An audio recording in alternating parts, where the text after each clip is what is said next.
Hello guys, welcome back to my channel. मैं हूं नकुल और आज हमारा वर्क एनर्जी पावर का लेक्चर नंबर 3 होने वाला है, फास्ट ट्रैक जेई सीरीज का। तो यार इस सीरीज में हम पूरी जेई की फिजिक्स कर रहे हैं फ्रॉम जीरो टू एडवांस, और इसके साथ साथ हम एरोडोव के सारे रेलेवेंट क्वेश्चंस भी कर रहे हैं ताकि तुम्हारी एक अच्छी प्रैक्टिस हो जाए एडवांस लेवल तक। तो यार इस सीरीज को कैसे फॉलो करना है ये मैंने तुम्हें ऑलरेडी इंट्रो वीडियो में बता रखा है, और इसके अलावा अगर तुम पहले से इस सीरीज को फॉलो कर रहे हो तो तुम्हें पता ही होगा। तो अगर तुमने अभी तक इंट्रो वीडियो नहीं देखा है तो जाके जल्दी से उसे देख लो, उसका लिंक मैं इस वीडियो के डिस्क्रिप्शन में डाल दूंगा। इसके अलावा अगर तुमने फास्ट ट्रैक वाला टेलीग्राम ग्रुप अभी तक ज्वाइन नहीं किया है तो जल्दी से जाके उसे ज्वाइन कर लो, क्योंकि यहाँ इस कोर्स से रिलेटेड जितने भी तुम्हारे नोट्स और पीडीएफ वगैरह होंगे वो सारे तुम्हें उसी ग्रुप पर शेयर किए जाएंगे, और उस ग्रुप पर तुम अपने डाउट्स भी आपस में डिस्कस कर सकते हो। तो बिना कोई टाइम वेस्ट के शुरू करते हैं वीडियो को यार। तो देखो यार, लास्ट टाइम हमने पोटेंशियल एनर्जी की बात की थी, ठीक है। तो पोटेंशियल एनर्जी हमने देख लिया था कि तीन तरह की बेसिकली होती है, ग्रेविटेशनल, इलास्टिक और अपना क्या कहते हैं, इलेक्ट्रोस्टैटिक। इलेक्ट्रोस्टैटिक का मैंने तुम्हें कहा था कि वो हम इलेक्ट्रोस्टैटिक्स में जहाँ इलेक्ट्रोस्टैटिक का जो पूरा चैप्टर है 12th में, वहां पर हमने उसको कवर कर रखा है। और अगर तुम 11th करो तो तुम अभी उसको आगे पढ़ोगे, ठीक है। तो वो इस चैप्टर में हम नहीं देखने वाले। स्प्रिंग वाली हमने देख ली थी, ग्रेविटेशनल भी हमने देख ली थी, और हमने देख लिया था किस तरीके से कैलकुलेशन इसकी करते हैं। अच्छा, इसमें एक छोटा सा टॉपिक रह रहा था, उसके बाद फिर हम आज वर्क एनर्जी थ्योरम पर आएंगे। तो आज हमारा main topic work energy theorem ही है, उसके बाद तुम बहुत सारे क्वेश्चन करने के लिए रेडी हो जाओगे। Work energy theorem, work energy power के मैक्सिमम क्वेश्चन उसी पर होते हैं, तो वो तुम फिर सारे कर पाओगे। तो वर्क एनर्जी थ्योरम पे हम आएंगे। उससे पहले हम पोटेंशियल एनर्जी में एक छोटा सा टॉपिक रह रहा था, gravitational potential energy for distributed mass system. तो हमने एक छोटे से पॉइंट ऑब्जेक्ट के लिए देख लिया। सपोज कोई रिजिड बॉडी है तो उसके लिए कैसे लिखेंगे, तो वो एक बार देख लेते हैं। हेडिंग डाल सकते हो, gravitational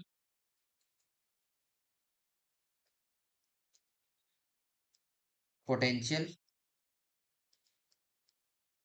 energy for distributed mass system, for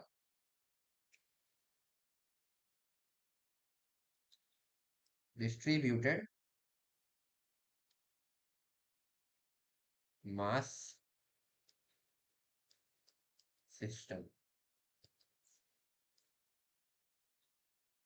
तो डिस्ट्रीब्यूटेड मास सिस्टम, जैसा कि तुम जानते हो, कोई भी एक रिजिड बॉडी सपोज, ठीक है। अच्छा, एक चीज तुम्हें पता होगी प्रायर नॉलेज से, जो हम कल देख चुके हैं, एक बार मैं फिर से बताता हूँ। सपोज ये तुम्हारा रेफरेंस है, और यहाँ से एच हाइट ऊपर अगर हमारा पार्टिकल है तो हम इसकी पोटेंशियल एनर्जी क्या बोलते हैं, एम जी एच। और अगर से ये एच एच हाइट नीचे है तो हम इसको बोलते हैं माइनस एम जी एच। ये हम अपने इस रेफरेंस के रिस्पेक्ट में बात कर रहे हैं। तो ग्रेविटेशनल पोटेंशियल एनर्जी लिखने के लिए हम एक रेफरेंस साइड करते हैं, फिर उसके हिसाब से लिखते हैं, ठीक है। अब सपोज तुम्हारे पास एक रिजिड बॉडी है इस तरीके की, ठीक है। तो इसकी तुम ग्रेविटेशनल पोटेंशियल एनर्जी लिखना चाह रहे हो। सपोज मैंने रेफरेंस फ्रेम ले लिया यहाँ पर, ये हो गया तुम्हारा रेफरेंस लेवल, ठीक है। तो यहाँ से लिखना चाह रहे हो तो इसके दो तरीके हैं। पहला मेथड है सेंटर ऑफ मास का, यानी कि जो ये रिजिड बॉडी है इसका कहीं ना कहीं सेंटर ऑफ मास होगा, सपोज ये, ठीक है। तो ये सेंटर ऑफ मास की कैलकुलेशन अभी हम देखेंगे अगले चैप्टर में, हमारा वही है। तो ये सेंटर ऑफ मास हो गया इसका। एंड सपोज ये रेफरेंस लेवल से कुछ हाइट एच ऊपर है, और इस बॉडी का टोटल मास एम था। तो सेंटर ऑफ मास बेसिकली वो पॉइंट होता है जहां पर हम पूरी बॉडी के मास को कंसेंट्रेटेड मान सकते हैं। तो अगर हमें सेंटर ऑफ मास पता चल जाए कि किस हाइट पर है, और वो अगर एच हाइट पर है, तो हम इस बॉडी की पोटेंशियल एनर्जी सिंपली लिख सकते हैं एम जी एच। इसमें एम इस बॉडी का टोटल मास है, एच सेंटर ऑफ मास की हाइट है फ्रॉम रेफरेंस लेवल, और जी तो पता ही है, ठीक है। तो एक तरीका ये हो गया। और दूसरा मेथड होता है तुम्हारा इंटीग्रेशन मेथड, ठीक है। पहले सेंटर ऑफ मास मेथड, एक तो तुम ऐसे समझ गए। सपोज इसी का मैं तुम्हें एग्जांपल दिखाता हूँ, एक ऐसी बॉडी का वो लेता हूँ जिसका सेंटर ऑफ मास हमें नोन हो। सपोज इस तरीके की हमारी एक रॉड है जिसमें यूनिफॉर्म मास डिस्ट्रीब्यूशन है, ठीक है। नॉन यूनिफॉर्म मास डिस्ट्रीब्यूशन होगा तो डिफरेंट हो जाएगी चीजें। सपोज एक ये रॉड है तुम्हारे पास, इसकी टोटल लेंथ है एल, और mass uniformly distributed, uniformly distributed along its length, ठीक है। तो यूनिफॉर्म डिस्ट्रीब्यूशन ऑफ मास है बेसिकली, ठीक है। तो इसकी अगर मैं potential energy, gravitational potential energy लिखना चाहूँ तो मैं कैसे लिखूंगा, ठीक है। अगर यूनिफॉर्म डिस्ट्रीब्यूशन है तो इसका जो सेंटर ऑफ मास होगा वो इसके एग्जैक्टली मिड पॉइंट पर होगा, यानी कि यहाँ से L/2 की हाइट पर होगा, ठीक है। और इस रॉड का टोटल मास, सपोज मैं कैपिटल एम बोल रहा था मैंने, तो ये कैपिटल एम है। तो इसकी अगर आप मैं पोटेंशियल एनर्जी लिखना, ग्रेविटेशनल पोटेंशियल लिखना चाहूँ, ग्रेविटेशनल पोटेंशियल एनर्जी इसकी लिखना चाहूँ, तो वो हो जाएगी mg/L,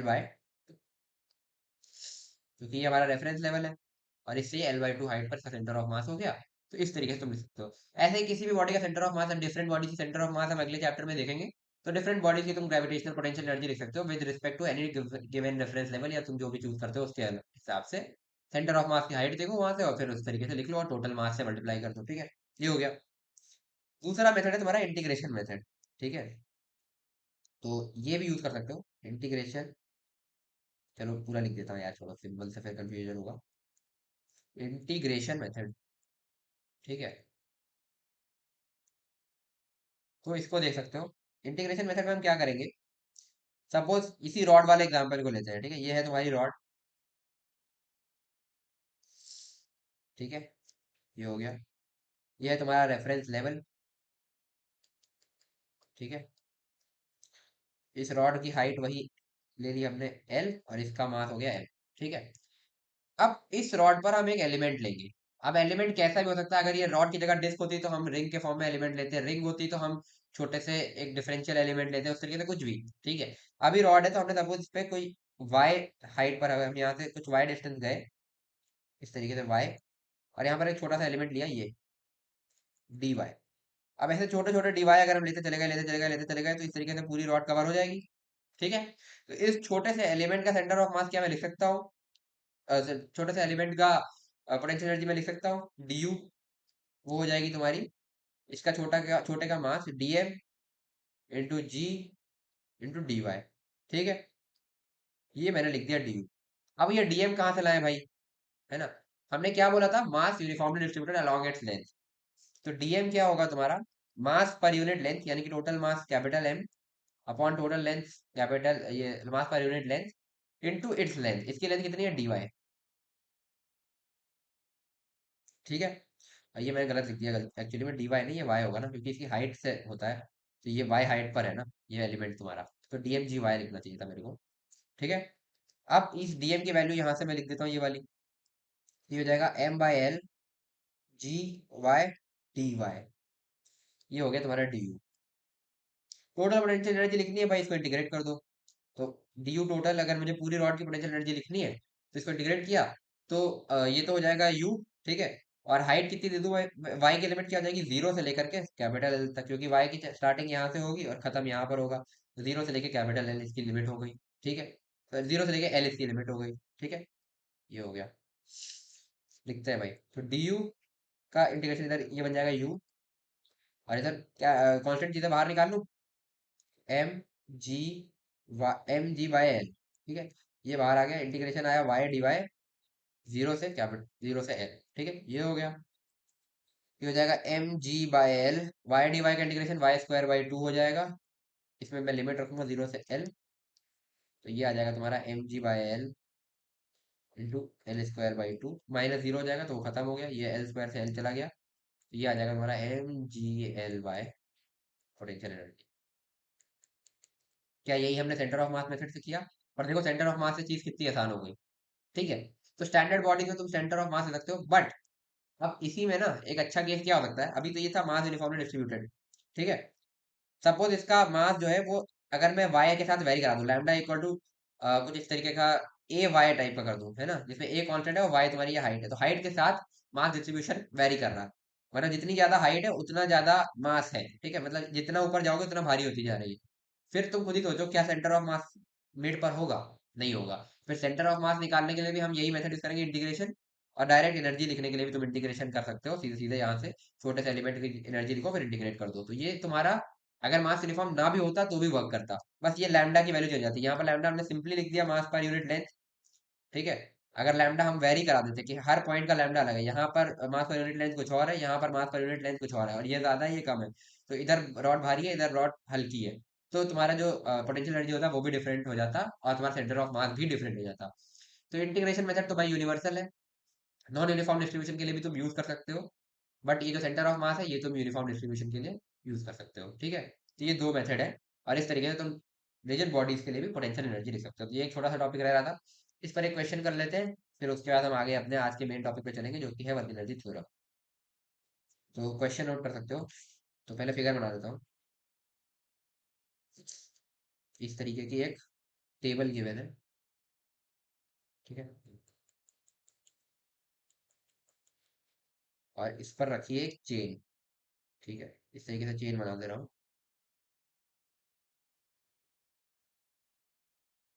ये हो गई एक चेन। ठीक है, इस पॉइंट को मैंने बोल दिया ए, इस पॉइंट को मैंने बोल दिया बी। ठीक है, अब पहले लैंग्वेज लिख देता हूँ। लिखा है, a chain is lying on a table, a chain is lying on a table,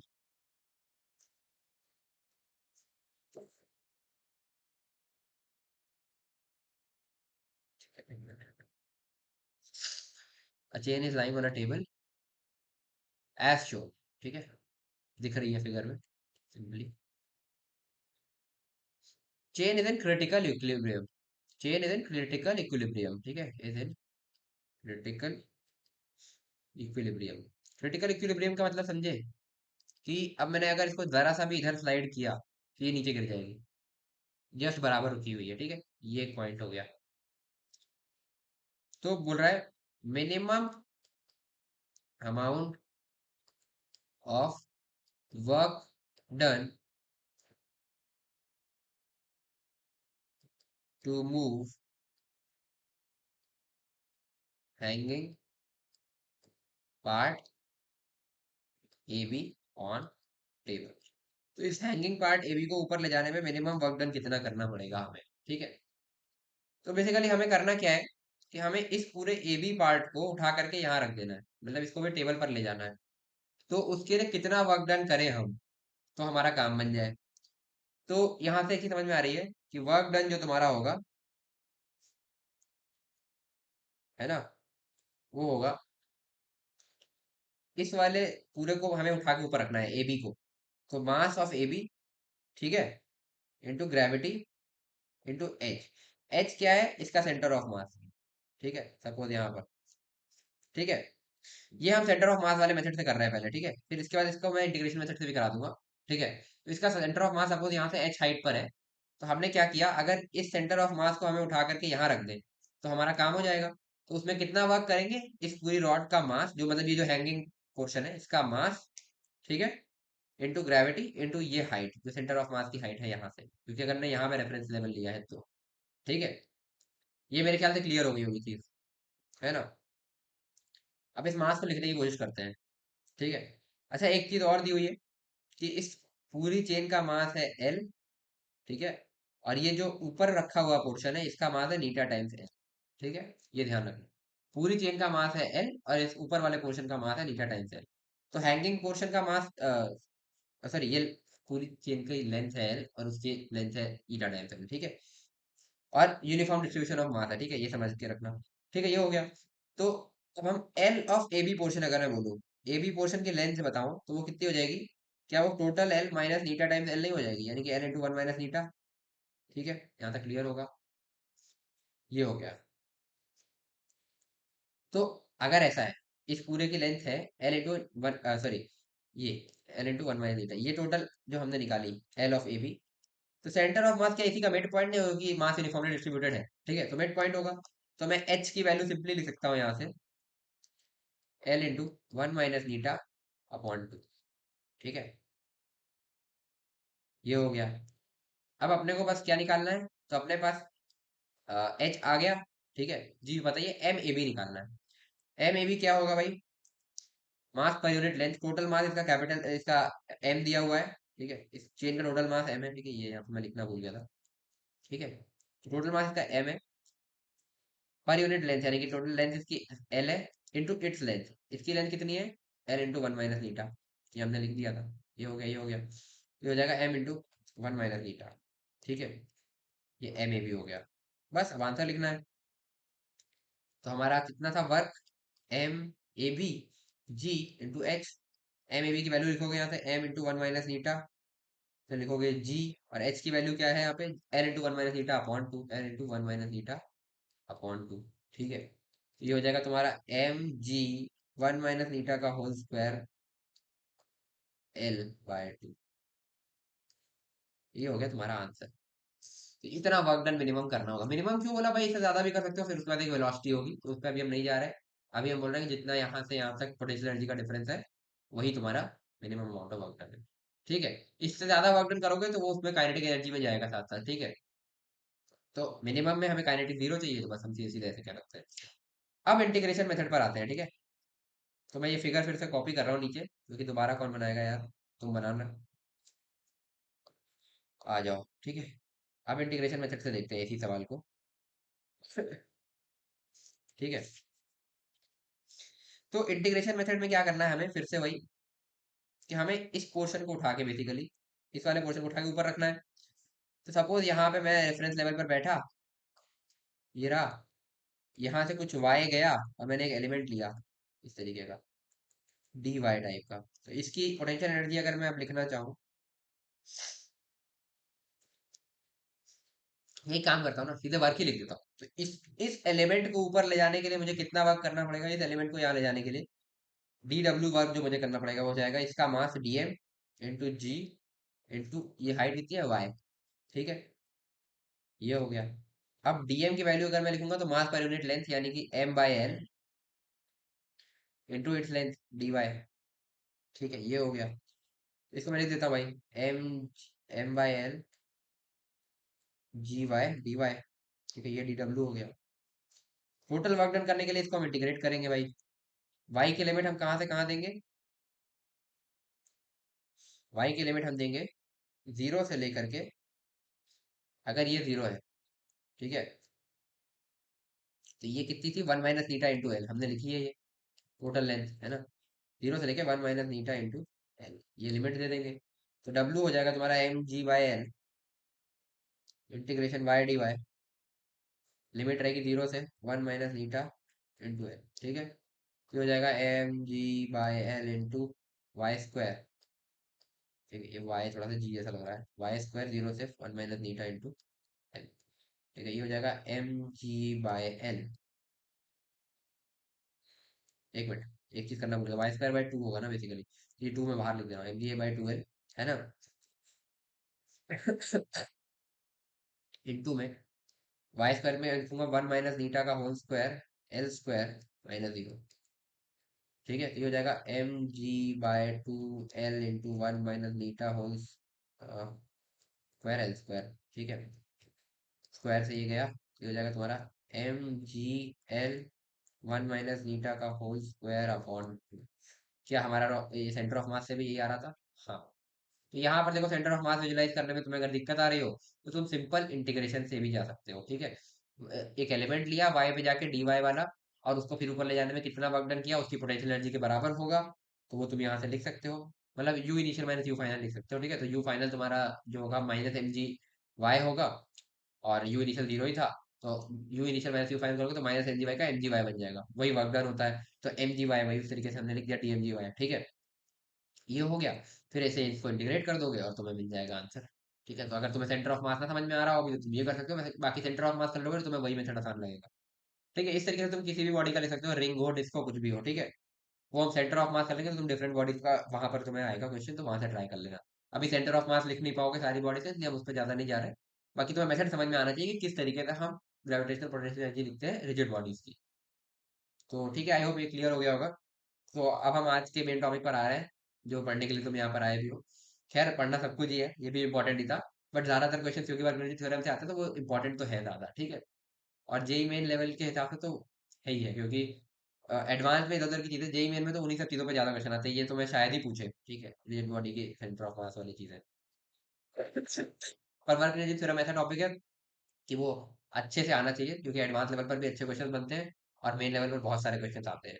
तो वर्क एनर्जी थ्योरम इसका मेन टॉपिक भी तुम कह सकते हो इस चैप्टर का है। तो अब हम स्टार्ट करने जा रहे हैं वर्क एनर्जी थ्योरम।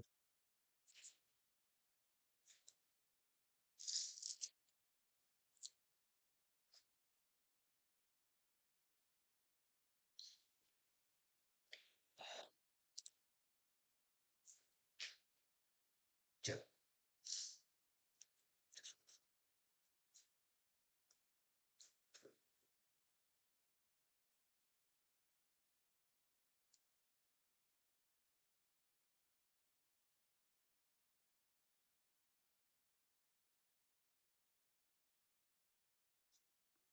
तो स्टार्ट करते हैं। तो हेडिंग डाल सकते हो work energy theorem, work energy theorem. ठीक है, तो बहुत दिन से तुमने इसका नाम सुना होगा। आज फाइनली हम इसको पढ़ेंगे। ठीक है, तो एक चीज ध्यान रख लो पहले।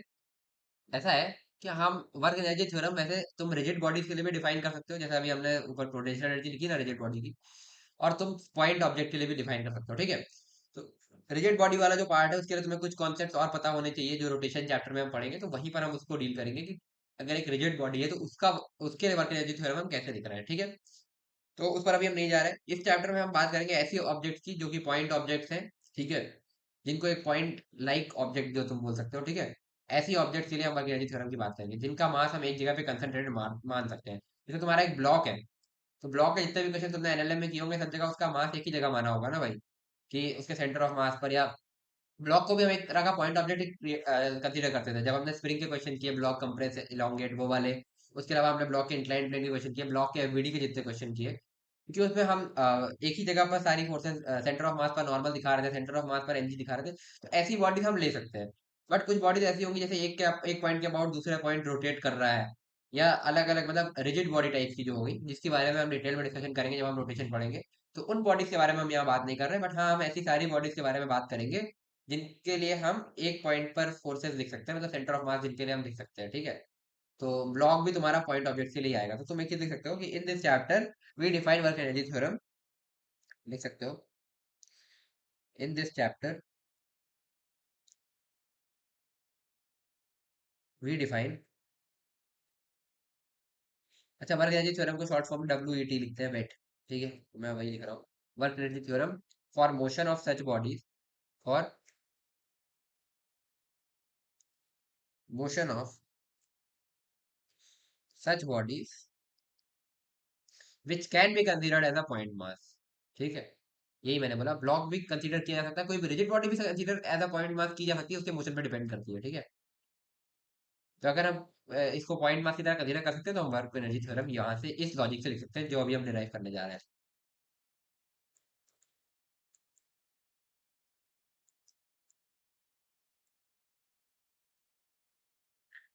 तो ये हो गया which can be considered as point mass. ठीक है, यानी कि all points are displaced equally, है ना। तो कोई एक पॉइंट दूसरे के रिस्पेक्ट में ना रोटेट होगा ना अदर कुछ उसके रिस्पेक्ट में दूसरे पे के बाद वेलोसिटी होगी। ठीक है, तो सब इक्वली डिस्प्लेस हो रहे हैं, तो बड़ी बॉडी भी है तो वो भी पॉइंट ऑब्जेक्ट की तरह हम क्रिएट कर सकते हैं, ट्रीट कर सकते हैं। ठीक है, ये हो गया। ठीक है, अब सपोज तुम्हारे पास एक ब्लॉक है।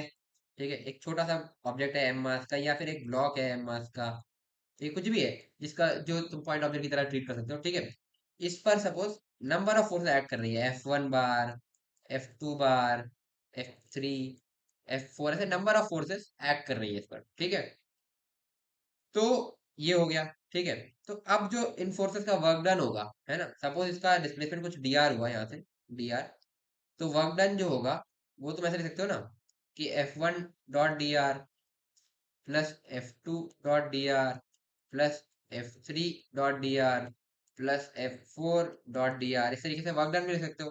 ठीक है, या फिर तुम सिंपली इसको ऐसे लिख सकते हो कि dw is equal to F net dot dr। ठीक है, नेट वर्क डन अगर तुम्हें पूरे सिस्टम के लिए लिखना है तो ये हो गया। तो अगर तुम्हारे नेट फोर्सेस एफ नेट बार इस पर एक्ट कर रही है, ठीक है, suppose F1 F2 F3 F4, F net बार, या इसको मैं सीधा एफ बार बोल देता हूँ, तो नेट पर एफ बार फोर्स एक्ट कर रही है, तो हम एक चीज कह सकते हैं कि जो वर्क डन होगा वो हो जाएगा F बार डॉट dr बार, नेट वर्क डन इस बॉडी पर जो वर्क डन होगा वो हो गया F डॉट dr। ठीक है, क्लियर। ये नेट फोर्स अगर एफ एक्ट कर रही है, अब ये इन सब का वेक्टर सम होगा, तो नेट फोर्स अगर एफ एक्ट कर रही है तो नेट वर्क जो होगा तुम्हारा वो F डॉट dr हो जाएगा। ठीक है, क्लियर। अब आगे बढ़ते हैं। अब एफ को हम क्या लिखेंगे, मास इंटू dv/dt, ऐसे लिख देता हूँ। मास इंटू एक्सेलरेशन होता है बेसिकली mdv/dt, प्लस bdm/dt भी होता है, बट यहाँ पर हम ऐसे सिस्टम नहीं ले रहे जिनका मास चेंज हो रहा है। ठीक है, तो mdv/dt फोर्स लिख लिया मैंने। और क्या dr को मैं vdt लिख सकता हूँ, क्योंकि v जो होता है वो dr/dt होता है। ठीक है, तो dr को मैं vdt लिख सकता हूँ। ठीक है, ये सब काइनेमेटिक्स के लॉजिक्स है। ये हो गया। बस अब क्या करना है, dw लिखो यहाँ पे, f की वैल्यू लिख दी मैंने mdv/dt, और dr की वैल्यू मैं यहाँ से लिख देता हूँ V bar dot V bar D T, ठीक है। ठीक है, ये डी आर लिख दिया मैंने यहाँ पे। ये हो गया। तो D T D T cancel out हो जाएगा, तो ये बचेगा डी डब्ल्यू बराबर हो जाएगा तुम्हारा एम वी डी वी। ठीक है, ये हो गया। इंटीग्रेट कर दो भाई, तो टोटल वर्क जो हो जाएगा W total work done on the body हो जाएगा M integration V D V. Initial velocity suppose body की वी इनिशियल थी और फाइनल वेलोसिटी वी फाइनल थी। ठीक है, इस तरीके से हो गया। तो ये हो जाएगा तुम्हारा M V square by two, इसका इंटीग्रेशन हो जाएगा वी इनिशियल से वी फाइनल तक। तो इसको तुम लिख सकते हो एम वी फाइनल का square by two minus M V initial का स्क्वायर बाई टू, है ना। ये हो जाएगा तुम्हारा डब्ल्यू ऑल फोर्सेस, है ना। सारी फोर्सेस का नेट वर्क डन जो है, ठीक है, सारी फोर्सेस का वर्क डन, जो forces F one F two F three F four हमने दिखाई थी, ठीक है, ये सारी फोर्सेस ऐड कर रही थी, तो नेट फोर्स एफ हो गया, फिर हमने वर्क लिखा। तो सारी फोर्सेस का नेट जो टोटल वर्क है डब्ल्यू ऑल फोर्सेस इसको तुम कह सकते हो, वो ये आ गया। ठीक है, तो ये हाफ एम वी फाइनल का स्क्वायर, क्या के फाइनल नहीं है, फाइनल काइनेटिक एनर्जी, और क्या ये के इनिशियल नहीं है, ये के फाइनल माइनस के इनिशियल आ गया डब्ल्यू ऑल फोर्सेस। तो यही है तुम्हारा वर्क एनर्जी थ्योरम, कि जितनी भी फोर्सेस ऐड कर रही है उनके वर्क डन को अगर मैं सम कर दूं, तो वो final kinetic energy minus initial kinetic energy के बराबर हो जाएगा, जिसको हम डेल्टा के भी लिखते हैं ऐसे ही। ठीक है, इसको मैं डेल्टा के भी लिख सकता हूँ, के फाइनल माइनस के इनिशियल। ठीक, तो यही है तुम्हारा वर्क एनर्जी थ्योरम। ठीक है, आई होप ये चीज क्लियर हो गई होगी तुम्हें। चलो, है ना।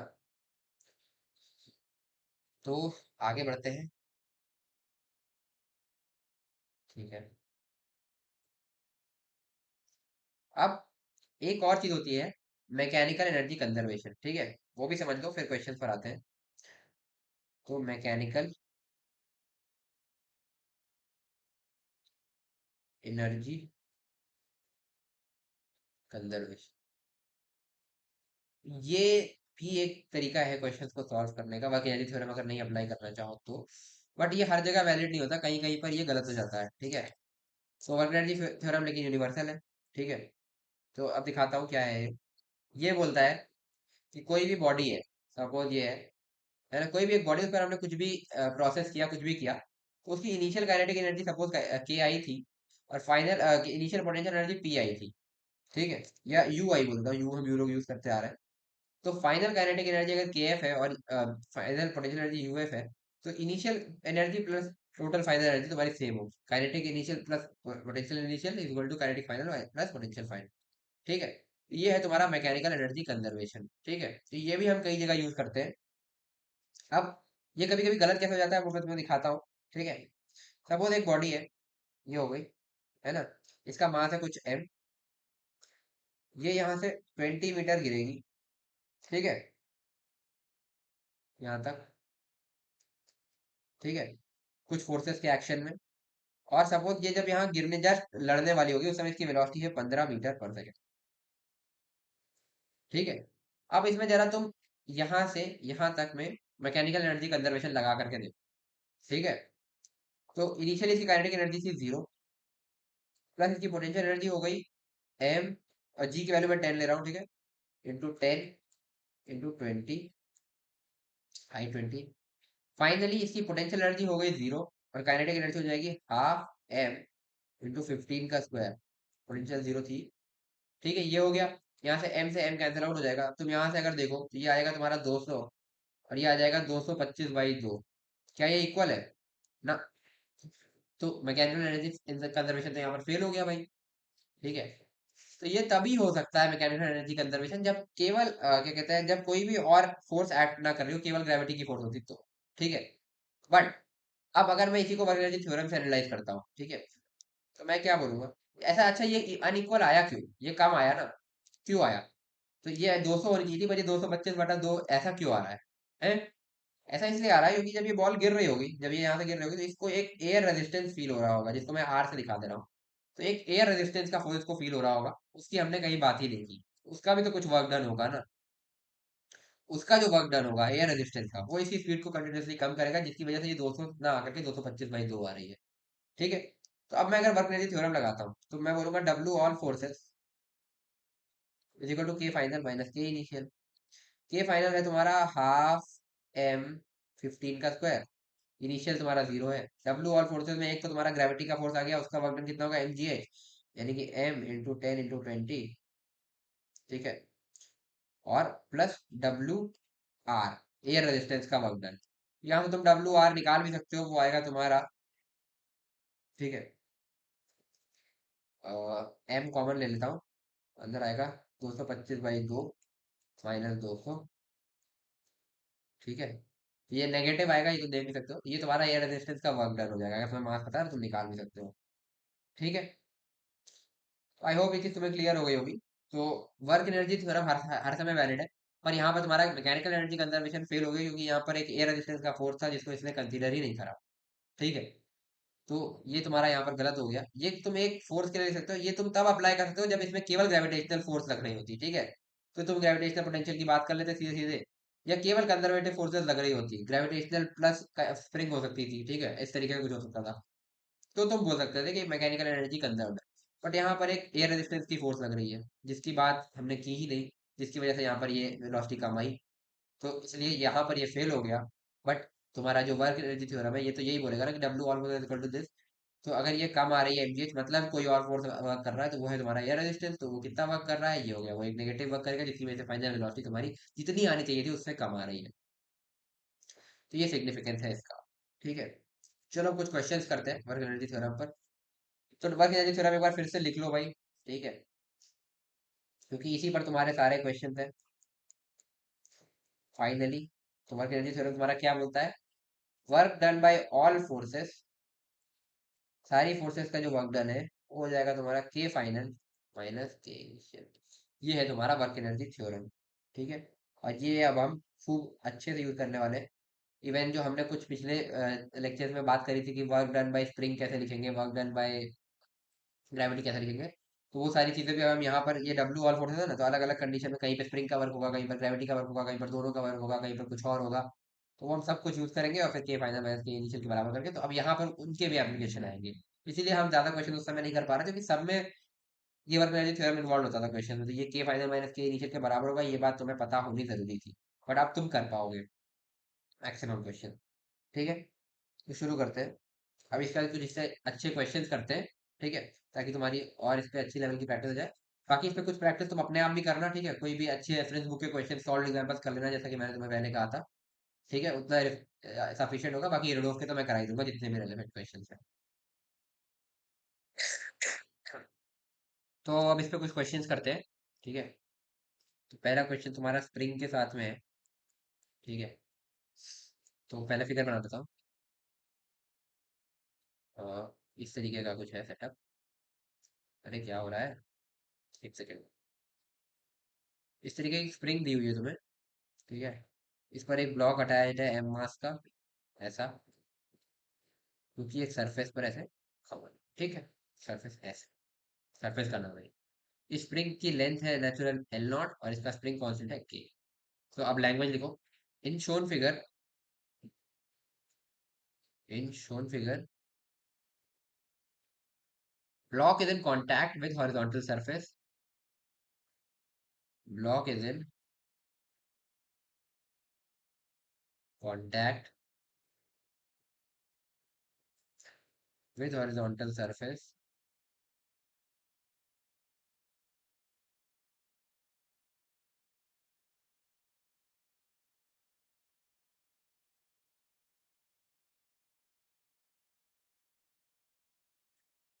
it is also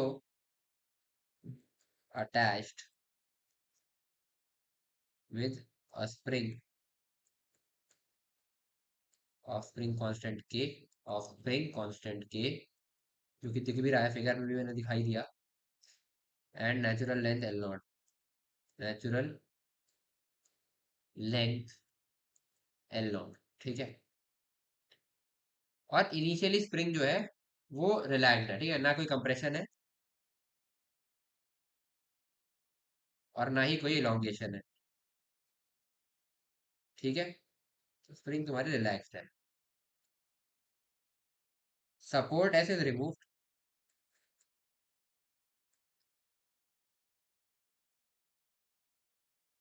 at t equal to 0, then find maximum elongation in spring. ठीक है, एक बार पॉज करके इसको खुद से ट्राई करो, फिर मैं बताता हूँ। तो चलो देखते हैं इस क्वेश्चन को।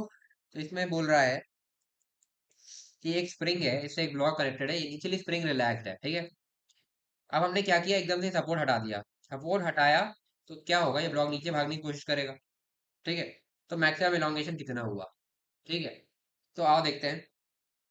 एक काम करता हूँ, फिगर को मैं कॉपी कर रहा हूँ, नीचे बनाऊंगा फिर से, ठीक है, यहाँ पे। अब जैसे मैंने ये सपोर्ट हटाया, ठीक है, तो ये ब्लॉक के नीचे जाने की टेंडेंसी बनेगी, ठीक है। कुछ नीचे ये गया, सपोज यहाँ पर आ गया। ये वो पोजीशन है जहां पर तुम्हारी स्प्रिंग फोर्स और तुम्हारी ग्रेविटी बराबर हो गई, ठीक है। स्प्रिंग फोर्स तुम्हारा है के एक्स, किसी भी जनरल पॉइंट पर अगर ये सपोज यहाँ से एक्स नीचे गया है, और ग्रेविटी तो तुम्हारी एम जी फोर्स लगा ही रहा है, ठीक है। जब ये एम जी और के एक्स बराबर हो गए, क्या यही वो पॉइंट है जहां पर मैक्सिमम एलोंगेशन है? सोचो। देखो, अब क्या हुआ, यहाँ पर फोर्स तो बराबर हो गया, बट इसके बाद एक कुछ वी वेलोसिटी थी, है ना। इसके बाद क्या होगा, इस पर नेट फोर्स इधर की तरफ लगेगा, क्योंकि अब ये जो के एक्स है, क्योंकि एक्स बढ़ेगा तो ये स्प्रिंग फोर्स बढ़ता जाएगा, बट एम जी तो उतना ही रहेगा। तो अब नेट फोर्स इधर की तरफ बढ़ता जाएगा धीरे धीरे, बट फिर भी एक वेलोसिटी तो है ना, तो उसको जीरो करने के लिए कुछ और नीचे जाएगा ये, ठीक है। तो जिस पॉइंट पर फोर्सेस बराबर है, क्या उस पॉइंट पर वेलोसिटी जीरो है? नहीं, वेलोसिटी कुछ एक नीचे की तरफ रहेगी, ठीक है। वेलोसिटी जीरो नहीं है। तो अब ये सपोज कुछ और नीचे गया, ठीक है, यहाँ पर आ गया। एंड सपोज इस लेंथ को मैंने यहाँ से यहाँ तक का एलोंगेशन बोल दिया एक्स मैक्स। ये एक्स मैक्स नीचे आ गया यहाँ तक। तो यहाँ पर इस पर स्प्रिंग फोर्स कितनी होगी? के एक्स मैक्स, ठीक है। और वर्क डन ग्रेविटी तो एम जी होगी, ठीक है। अब यहाँ पर वेलोसिटी हो गई जीरो। अब ये पूछ रहा है कि ये एक्स मैक्स कितना है, तो कैसे करोगे भाई? सिंपली वही वर्क एनर्जी थ्योरम लगा दो भाई। वर्क एनर्जी थ्योरम तुम जैसे लगाओगे तो तुम लिखोगे W all forces is equal to K final minus K initial. तो के फाइनल तुम्हारी क्या है, क्योंकि वेलोसिटी जीरो है तो जीरो ही रहेगी। और इनिशियली तुम्हारी यहाँ पर वेलोसिटी क्या थी, जीरो ही थी, क्योंकि ये रेस्ट से छूटा है। तो माइनस जीरो, यहाँ पर भी वेलोसिटी जीरो थी, यहाँ पर भी वेलोसिटी जीरो थी। तो काइनेटिक एनर्जी में तो चेंज हुआ ही नहीं, तो W all forces equal to zero. अब वर्क डन हुआ किसका किसका है, एक तो ग्रेविटी का वर्क डन हुआ है, क्योंकि एक वही दिख रही है तुम्हें, और एक स्प्रिंग का वर्क डन है। इन दोनों का सम जीरो होना चाहिए। तो ग्रेविटी ने भाई कितना वर्क किया है यहाँ से यहाँ तक आने में, है ना। एम जी, और इसका सेंटर ऑफ मास यहाँ था और यहाँ आ गया। कितना नीचे आया, एक्स मैक्स नीचे आया, ठीक है, दिख रहा है ना, एक्स मैक्स नीचे आया है। तो M G X max, X M लिख दे रहा हूँ, ठीक है इसको, एम जी एक्स एम। इतना ग्रेविटी का वर्क है। स्प्रिंग का वर्क डन कितना होगा भाई? स्प्रिंग का वर्क डन तुम्हारा हो जाएगा you initial minus U final, ठीक है। तो यू इनिशियल तुम्हारा जीरो था, और फाइनल हो गया हाफ के एक्स मैक्स का स्क्वायर, ठीक है। ऐसे लिख सकते हो, ठीक। समझ में आया ये कैसे लिखा, है ना। क्योंकि स्प्रिंग का work done half K x square होता है, और वो नेगेटिव होता है, ठीक है, क्योंकि स्प्रिंग हमेशा नेगेटिव वर्क ही करता है। तुम्हें एक्सपैंड करते जा रहा है तो स्प्रिंग हमेशा नेगेटिव वर्क ही कर रहा है, वो नेगेटिव आ भी रहा है, दिख भी रहा है। U initial minus U final ऐसे लिख दिया। तो W spring equal to U initial minus U final, ये हम पहले बात कर चुके हैं, जहाँ पर हमने स्प्रिंग की बात की थी, ठीक है, ये हो गया। अब यहाँ से मैं इसको ऐसे लिख सकता हूँ कि M G X M is equal to, इसको मैं उधर ले गया, हाफ के एक्स एम का स्क्वायर।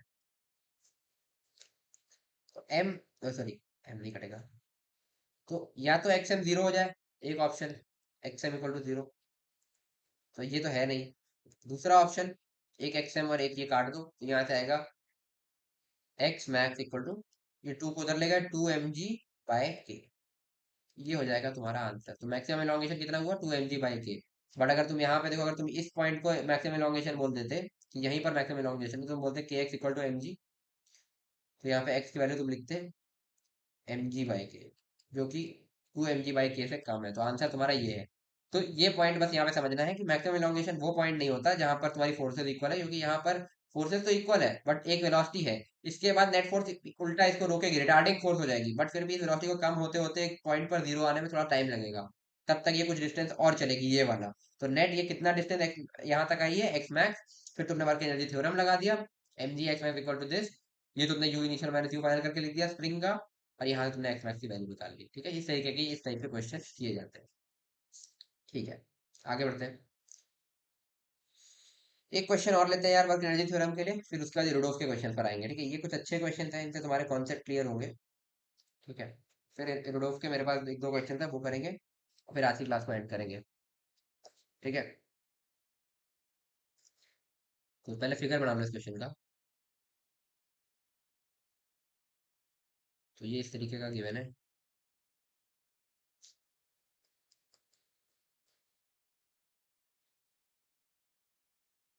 एक पार्टिकल है जो यहाँ ए से चलेगा, बी तक पहुंचेगा इस पाथ से। ठीक है, इस पाथ पर फ्रिक्शन जो है वो है, प्रेजेंट है, mu not equal to zero. ठीक है, और इस हाइट को हम बोल रहे हैं एच, ओ से बी तक, और इस ओ से ए वाले डिस्टेंस को हम बोल रहे हैं एक्स नॉट। ठीक है, अब लैंग्वेज लिखते हैं। A B is irregular shaped hill, A B is irregular shaped hill,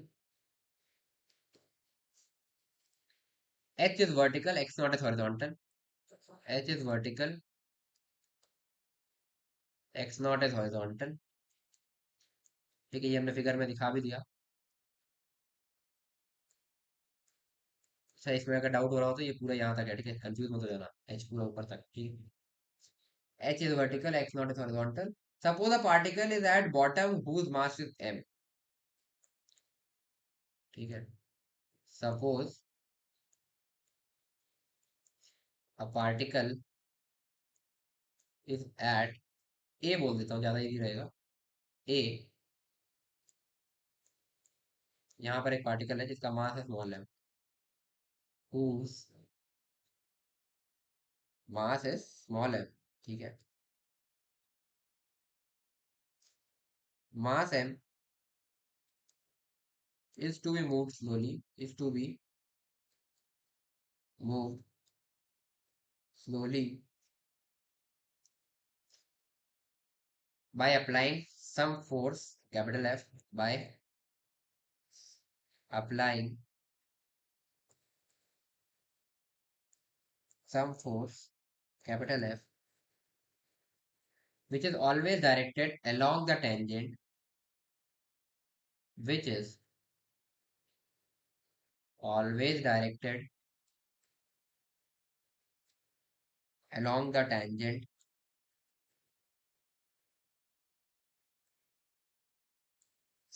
to the hill। ठीक है, to the hill। okay, block reaches at B, block reaches at B। ठीक है, तो ऐसे हिल के along एक फोर्स लगाते हुए हम बी तक इसको ले गए। ठीक, तो अब तुमसे इस क्वेश्चन ने पूछा है, पहला क्वेश्चन है डब्लू, सॉरी वर्क लिख देता हूँ, वर्क डन बाय फ्रिक्शन कितना होगा। अगर फ्रिक्शन लग रहा है कि नहीं, पहली बात ये समझो, फ्रिक्शन लगेगा। ठीक है, second point, W done by ये एफ फोर्स जो हम लगा रहे हैं। ठीक है, तो फ्रिक्शन का वर्क डन बताना है और इस फोर्स का वर्क डन बताना है। अच्छा, एक पॉइंट यहाँ पे ध्यान रखना, ए बी रेगुलर शेप्ड हिल, ठीक है, देखिए ऐसा सही दिया है। ये मूव स्लोली क्यों बोल रहा है, क्योंकि हर पॉइंट पर काइनेटिक एनर्जी सेम है, मतलब काइनेटिक एनर्जी हर पॉइंट पर जीरो है, बहुत धीरे धीरे लेके जा रहा है मैं यहाँ, तो काइनेटिक एनर्जी जीरो ही रहेगी पूरे टाइम, यहाँ से लेकर यहाँ तक। ठीक है, इसलिए बोला है। ठीक, अब बताओ, तो चलो देखते हैं इस क्वेश्चन को। तो जरा एक बार इस का हम कहीं पर एक एफबीडी बनाकर देखें। चलो, उससे चीजें क्लियर होगी कि कितनी फोर्सेस में क्या एक्ट कर रही है ना। फिर हम वाकई एनर्जी थ्योरम वगैरह पर आ पाएंगे। ठीक है, सपोज ये है तुम्हारा फिगर, किसी भी एक जनरल पॉइंट पर लेता हूँ, सपोज मैं यहाँ पर लेता हूँ, इस जगह पर, तो इस पर फोर्सेस क्या क्या लग रही होंगी भाई। एक इसका वेट लग रहा होगा mg, एक यहाँ से इस पे सरफेस से नॉर्मल लग रहा होगा।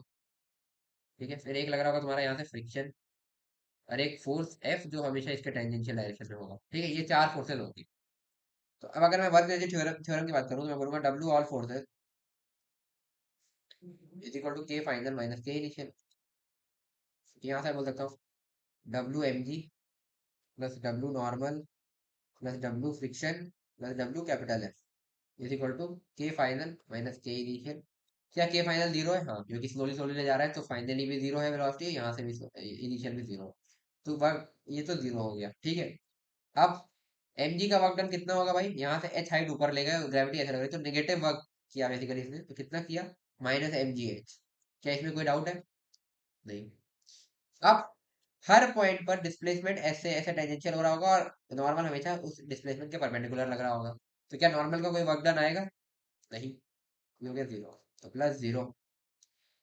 अब फ्रिक्शन की बात करते हैं, W friction plus W capital F equal to zero. मैं यहाँ पे नीचे एक बार देता हूँ, W capital F W friction minus M G H is equal to zero.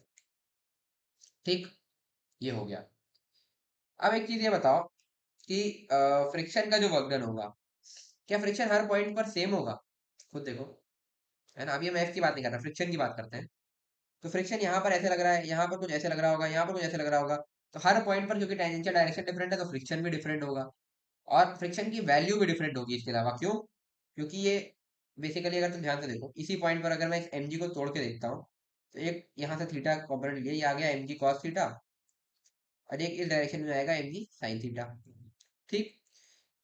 तो एक बात बताओ, जो नॉर्मल होता है वो होगा तुम्हारा एम जी कॉस थीटा के बराबर, और फ्रिक्शन जो होगा तुम्हारा, क्योंकि ये काइनेटिक फ्रिक्शन है, क्योंकि पार्टिकल मूव कर रहा है यहाँ से वहां तक, तो वो जाएगा तुम्हारा mu M G cos theta के बराबर, यानी कि म्यू नॉर्मल, है ना। तो ये हो गया।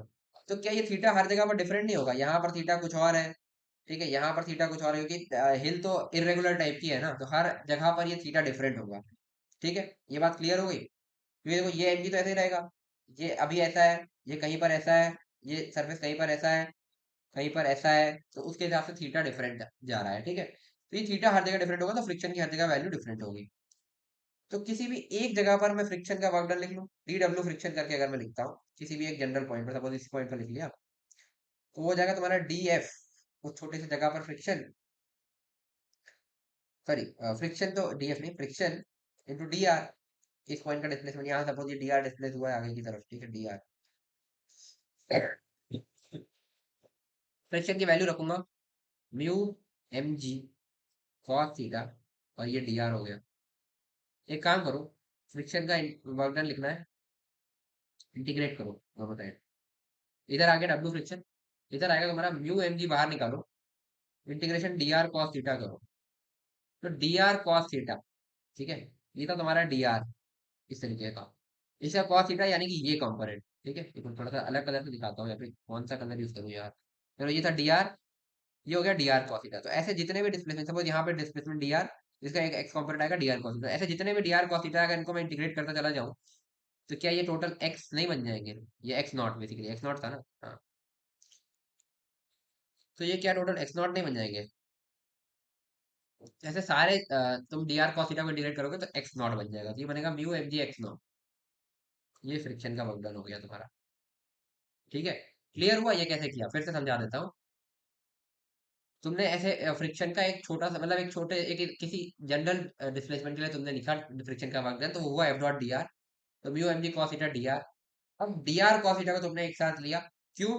क्योंकि देखो, तुम ध्यान देखोगे कि अगर ये थीटा है, तो डी आर कॉस थीटा, ठीक है, ये हो गया। अगर ये हॉरिजॉन्टल है, ये थीटा है, ये 90 माइनस थीटा है, तो ये भी थीटा है। ये डी आर और हॉरिजॉन्टल के बीच का एंगल थीटा है। ये चीज तुम्हें विजुलाइज हो रही होगी मेरे ख्याल से, ठीक है। एक बार चलो मैं तुम्हें अलग से करके दिखा देता हूँ, ताकि तुम्हें इसमें डाउट ना हो।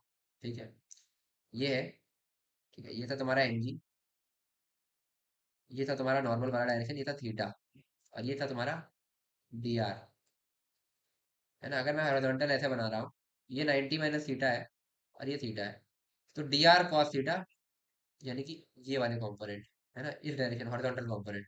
समझ में आ रहा है? ये फिर से दिखा दे रहा हूँ, ये जो ये थीटा मैंने यहाँ बनाया है, सॉरी, ये थीटा मैंने जो यहाँ बनाया है, ये बेसिकली, ये यहाँ से डी आर जो बन रहा है, इसके साथ वाले जितने भी एंगल, ये, तो डी आर कॉस थीटा, यानी कि इस डायरेक्शन के डिस्प्लेसमेंट। तो ऐसे जितने भी डी आर कॉस थीटा, अगर मैं इनको ऐसे इंटीग्रेट कर दूं, तो क्या मुझे ये ए से लेके ओ तक की लेंथ एक्स नॉट नहीं मिल जाएगी? मिल जाएगी ना। तो बस यही मैंने यहाँ पे लिखा, integration D R cos theta को एक्स नॉट कर दिया है। तो फ्रिक्शन का वर्क डन भी आ गया भाई, है ना। तो लिखो, तो अब लिखोगे डब्ल्यू एफ प्लस फ्रिक्शन का work done mu M G X not, है ना। एक्चुअली में ये माइनस होगा, ठीक है, एक थोड़ी सी गलती हो गई, क्योंकि ये एफ डॉट डी आर जब हमने किया, यहाँ पर माइनस आ जाएगा। क्यों? क्योंकि फ्रिक्शन हमेशा डिस्प्लेसमेंट की अपोजिट डायरेक्शन में लगता है। ये minus mu M G X not है, ठीक है, minus mu M G X not minus M G H is equal to zero. तो डब्ल्यू एफ कितना हो जाएगा तुम्हारा, M G H plus mu M G X not.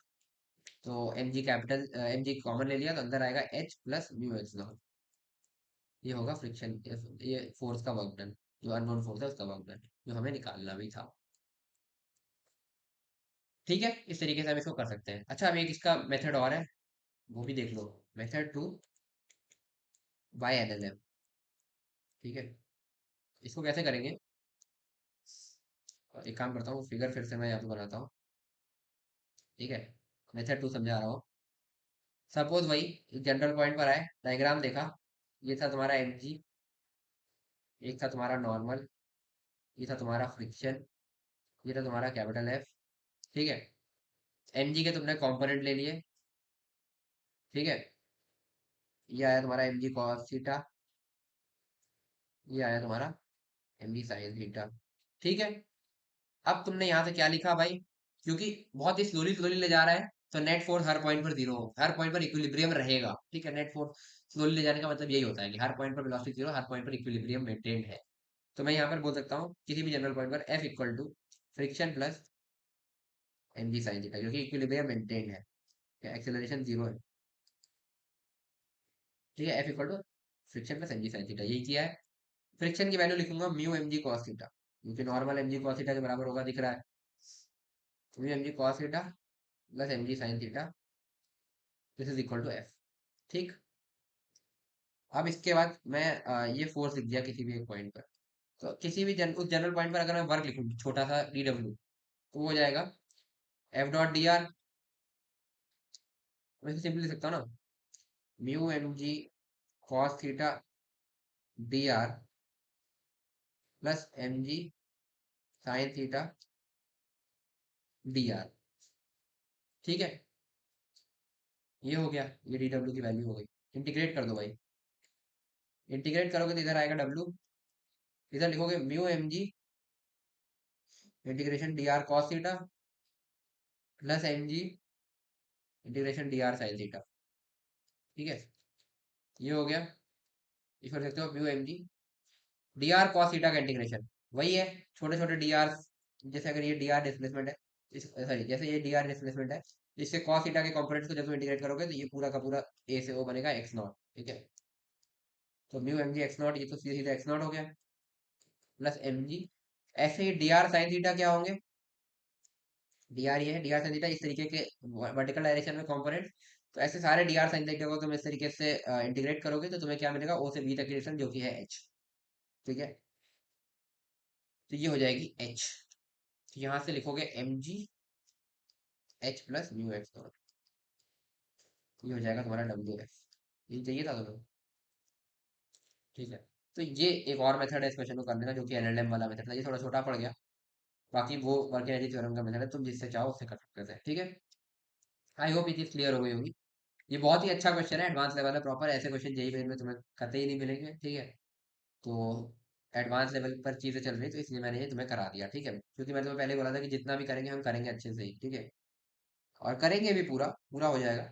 बाकी जितना करेंगे हम, कुछ जो मतलब जो भी कर रहे हैं, कभी कहीं पर भी लेवल पे ये नहीं करेंगे कि भाई कि कम टाइम की वजह से लेवल डाउन कर दिया, नहीं, सारी चीजें करनी है। ठीक है, अब शुरू करते हैं एरोडोव के क्वेश्चन, अब तुम्हें मजाक लगेंगे। ठीक है, चलो, ये वाला क्वेश्चन एरोडोव का है, इसको तुम खुद से ट्राई करो। तो ये है तुम्हारा एरोडोव का 1.134। ठीक है, तो पॉज करके थोड़ा सा खुद से ट्राई करो, फिर मैं बताता हूँ इस क्वेश्चन में। ठीक है,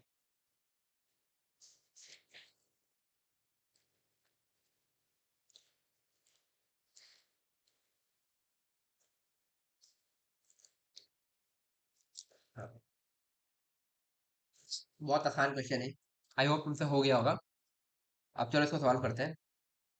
इसे बोल रहा है body of mass m is with the initial velocity v naught upper incline plane set an angle alpha to the horizontal. ठीक है, एक इंक्लाइन प्लेन है, इस तरीके से फिगर बनाना चालू कर दिया करो पहली लाइन से ही। अल्फा इसका इंक्लिनेशन है, एक बॉडी है, इसका मास है स्मॉल m, इसके बाद एक वेलोसिटी है v नॉट। ठीक है, इस तरीके से ऊपर की तरफ। Friction coefficient is equal to k। ठीक है, फ्रिक्शन कोएफिशिएंट तुम्हारा k के बराबर है। What distance will the body cover before it stops and what work does the friction do for this distance? ठीक है, तो यहाँ से चलेगा। ठीक है, खुद ही देख सकते हो तुम। तो इस पर क्या क्या फोर्सेस होंगी, किसी भी जनरल पॉइंट पर बनाता हूँ डायग्राम। सपोज ये एक जनरल पॉइंट है, एम मास का, ये हो गया। एक इस पर लगेगा ग्रेविटी, एक इस पर लगेगा फ्रिक्शन, एक इस पर लगेगा नॉर्मल। ठीक है। तो बेसिकली इसको एक रिटार्डिंग फोर्स नेट मिल रही होगी, एक तो फ्रिक्शन और एक ये एमजी का कंपोनेंट, इधर एमजी साइन थीटा। ठीक है। एमजी का कंपोनेंट कर देता हूँ चलो, है ना। ये आ गया एमजी कॉस थीटा, और ये आ गया तुम्हारा एमजी साइन थीटा। ठीक है। इस तरीके से तो रिटार्डिंग फोर्सेस मिलेंगे, किसी एक जगह पर जाकर के ये रुकेगा। सपोज ये यहाँ पर कुछ एल डिस्टेंस चल के रुक गया, सपोज यहाँ से यहाँ तक की डिस्टेंस को मैं बोल रहा हूँ एल। ये एल डिस्टेंस जाकर के इस इंक्लाइंड प्लेन पर ऊपर रुक गया, यहाँ पर इसकी वेलोसिटी जीरो है। तो ठीक है, वर्क एनर्जी थ्योरम लगाते हैं। वर्क एनर्जी थ्योरम क्या कहता है, W all forces is equal to, ये वॉल फोर्सेस नहीं लगना चाहिए, W all forces equal to K final minus K initial. K final zero है, फाइनल वेलोसिटी जीरो है। के इनिशियल क्या है, minus half M V not square, minus half M V not square. ये W all forces के बराबर हो गया। Forces है कौन कौन सी, फ्रिक्शन और ग्रेविटी। ठीक है। अब देखो फ्रिक्शन का वर्क डन तो तुम्हें सिंपली दिख रहा होगा, फ्रिक्शन है कितना, W friction plus W gravity. ठीक है। अब फ्रिक्शन की बात करोगे तो फ्रिक्शन लग कितना रहा है, म्यू नॉर्मल फ्रिक्शन होगा तुम्हारा, क्योंकि काइनेटिक फ्रिक्शन होगा, चल रहा है पूरे टाइम, जैसे पिछले क्वेश्चन में भी हमने देखा। वो इससे बहुत टफ क्वेश्चन था, ये बहुत इजी है। म्यू नॉर्मल यानी कि mu M G cos theta. ठीक है। ये हो गया। तो फ्रिक्शन का वर्क डन कितना होगा भाई, minus mu M G cos theta into L. समझ में आया ये कैसे लिखा है, माइनस क्योंकि नेगेटिव डायरेक्शन में चला, यहाँ से एल है। ठीक है। फ्रिक्शन का वर्क डन हो गया। डन। ग्रेविटी का वर्क डन लिखो। ठीक है। वो कितना होगा, वो होगा तुम्हारा मास ग्रेविटी, और यहाँ से यहाँ तक एच हाइट जाएगा, मतलब इसको मैंने बोल दिया यहाँ से लेकर के यहाँ तक, ये जो हाइट है ये एच है। और ये एच क्या एल साइन थीटा के बराबर नहीं होगी, खुद ही देखो, क्योंकि एल ये है, एच ये है, ये एंगल सॉरी अल्फा है, तो एल साइन अल्फा के बराबर हो जाएगी एच। ठीक है। वैसे मेरे को हर जगह अल्फा ही लेना चाहिए था, क्योंकि इंक्लाइंड प्लेन का एंगल हमें अल्फा दिया था। ठीक है, अल्फा दिया था ना। ठीक है, ये सब जगह जहाँ थीटा लिया था ना, इसको अल्फा कर देना यार। ठीक है, वरना फिर कन्वेंशन अपना अलग हो जाएगा। तो एम जी एच यानी कि M G L sine alpha, ये work done by M G हो गया। ठीक है, क्लियर। आई थिंक इसमें कोई डाउट नहीं होना चाहिए। अच्छा, इसको तुम दूसरी तरीके से भी देख सकते थे कि ग्रेविटी के कंपोनेंट कर लिया ना, एक एम जी कॉस थीटा, एक एम जी साइन थीटा। तो जो तुम्हारा ये एम जी कॉस थीटा वाला कंपोनेंट है, ये हमेशा डिस्प्लेसमेंट के क्या है, परपेंडिकुलर, तो इसका वर्क डन जीरो होगा। इसका वर्क डन होगा केवल, तो वो होगा minus M G sine theta, और मल्टीप्लाई कर दो एल से, तो minus M G L sine theta वही आ जाता। तो और ये माइनस क्यों होगा, क्योंकि हम ऊपर जा रहे हैं, ग्रेविटी की अपोजिट थी, माइनस होगा। ठीक है। ये हो गया minus M G L sine theta. ठीक है। ये हो गया, बस अब कुछ नहीं करना। जरा डब्ल्यू और फोर्सेस लिख दो वहाँ पे, W F plus W M G equal to minus half M V square. तो डब्ल्यू एफ कितना है, minus mu M G cos theta, W weight का कितना है, minus M G L sine theta is equal to minus half M V not square, ऊपर लिखा था। तो एक काम करो, यहाँ से minus minus minus cancel out कर दो पहले तो, फिर M M M cancel out कर दो। तो यहाँ से लिख सकते हो mu G cos theta, sorry L भी था ना यहाँ पे। एक काम करो, इसमें कॉमन ले लेते जो मिल रहा है, तो जी एल कॉमन ले लेते हैं। अंदर आएगा mu cos theta plus sine theta is equal to V not square, और यहाँ से टू को भी मैंने इधर ले लिया। तो वी नॉट की वैल्यू हो जाएगी तुम्हारी, सही लिखा है ना मैंने, हाँ ठीक है। तो वी नॉट, सॉरी तुम्हें चाहिए क्या था, एल की वैल्यू चाहिए थी ना, सॉरी। हाँ, तो यहाँ से एल की वैल्यू लिखोगे, एल की वैल्यू हो जाएगी V not square by two G into mu cos theta plus sine theta. ये आ गया एल। ठीक है। अब डब्ल्यू फ्रिक्शन बोल रहा था, वो भी बता पूछा था क्वेश्चन में, तो फ्रिक्शन का वर्क डन कितना लिखा है हमने, mu M G L cos theta minus mu M G cos L cos theta, इसमें एल की वैल्यू रख दो, ये जाएगी minus mu M G cos theta into L की वैल्यू लिखोगे V not square by two G mu cos theta plus sine theta. तो G से जी कैंसिल आउट, ये आएगा तुम्हारा minus mu M V not square upon, एक काम करोगे ये जो कॉस थीटा इसको ऊपर नीचे से डिवाइड कर दिया, तो नीचे आएगा टू के साथ अंदर आएगा म्यू प्लस tan थीटा। ठीक है, क्योंकि साइन अपॉन कॉस tan और cos upon cos zero, cos upon cos one, और ऊपर ऊपर भी कॉस अपॉन कॉस वन। ये हो गया फ्रिक्शन का वर्क। ठीक है, अब ये जो एल निकाला है ना, इसका एक मेथड तो ये था वर्क एनर्जी थ्योरम। दूसरा मेथड तुम खुद सोचना क्या हो सकता है, चलो मैं मेथड बता देता हूँ, इसको तुम खुद उससे ट्राई करके आना। इसको तुम काइनेटिक सॉरी काइनेमेटिक से भी कर सकते हो, क्योंकि फोर्स पूरे टाइम कांस्टेंट है, एम जी साइन थीटा और mu M G cos theta. तो नेट एक्सीलरेशन इस डायरेक्शन में तुम लिख लेते G sine theta plus mu G cos theta. ठीक है, इस डायरेक्शन में तो वही लगा रहे थे तुम अपना V square equal to U square plus two A S लगा रहे थे, तो वी स्क्वायर तुम्हारा जीरो हो जाता, यू स्क्वायर तुम्हारा वी नॉट स्क्वायर दिया हुआ है, और two A S net acceleration तुम इधर लिखते G sine theta plus mu cos theta, mu G cos theta, और एस तुम्हें ये एल पता ही, तो उस तरीके से भी कर सकते थे, तो भी तुम्हारा यही वैल्यू आ जाता है एल का। ठीक है, तो वो तुम अपने आप से ट्राई करना, अगर नहीं होगा और तुम्हें चाहिए कि मैं बताऊँ वो चीज़, तो मैं बता दूंगा, 1 मिनट की चीज़ है। बट मैं चाहूंगा कि उसको तुम खुद से ट्राई करो, क्योंकि काइनेमेटिक्स हम पूरा कर चुके हैं और उसमें इस तरह की चीज़ें हमने बहुत करी थी। तो आई होप तुम्हें ये क्वेश्चन क्लियर हो गया होगा, और इसमें कुछ खास है नहीं। एक क्वेश्चन और है, इसको ट्राई करते हैं और फिर इसके बाद आज की क्लास को एंड करेंगे।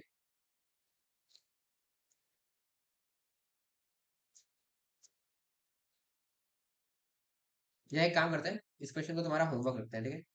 ये रोडोफ का क्वेश्चन नंबर है तुम्हारा 135, 1.135, क्योंकि टाइम 1 घंटा हो चुका है, तो ठीक है, ज़्यादा लंबा नहीं करते। तो इसको तुम खुद से ट्राई करना, नेक्स्ट वीडियो में भी सबसे पहले इसी से स्टार्ट करेंगे और फिर आगे बढ़ेंगे। तो ये क्वेश्चन है तुम्हारा, ठीक है, और ये भी तुम्हारा वर्क एनर्जी थ्योरम पर ही बेस्ड है। ठीक है, तो आई होप तुम्हें आज इतना समझाया समझ में आएगा, क्योंकि वर्क एनर्जी थ्योरम बहुत इंपॉर्टेंट टॉपिक है। नहीं समझ में आया तो वीडियो को रिवाइंड करके एक बार फिर से देखना। कोई भी डाउट हो तो तुम कमेंट सेक्शन में पूछ सकते हो, बट साथ में टाइम स्टैम्प डाल देना कि किस पॉइंट पर तुम्हें वो डाउट आया था। तो आई होप तुम्हें आज की वीडियो पसंद आई होगी। अगर वीडियो पसंद आई तो वीडियो को लाइक करना यार, जितना हो सके अपने दोस्तों के साथ शेयर करो, और अगर तुमने अभी तक चैनल को सब्सक्राइब नहीं किया सब्सक्राइब कर लो। तो मिलते हैं यार नेक्स्ट वीडियो में, till then stay motivated and keep studying. Bye.